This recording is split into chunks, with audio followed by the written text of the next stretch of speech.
Yo, testing tayo ng pag-install ng straight.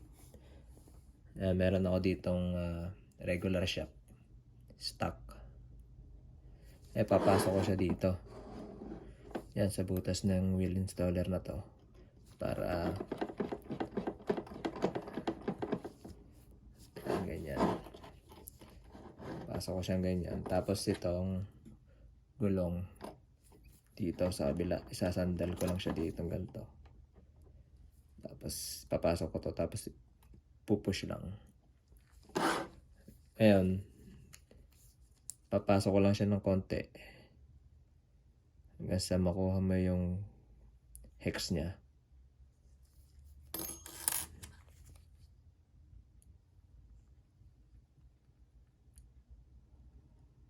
Yan. Tapos pasok ko dito sa butas. Sa butas nitong wheel installer.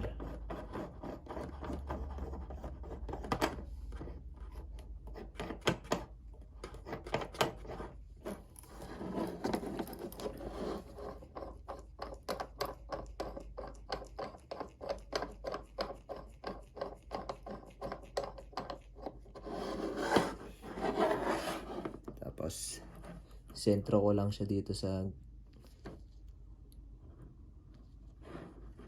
pihitin ko lang.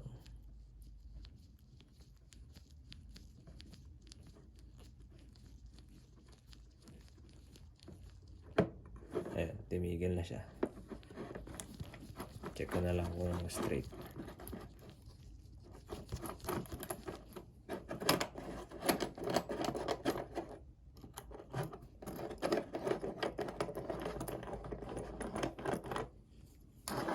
Check ko gamit to.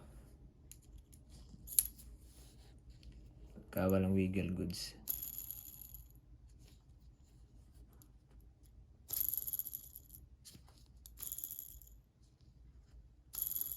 Par goods naman siya, walang wiggle. Yan, ganun lang. Nasa ako na lang ipipierce.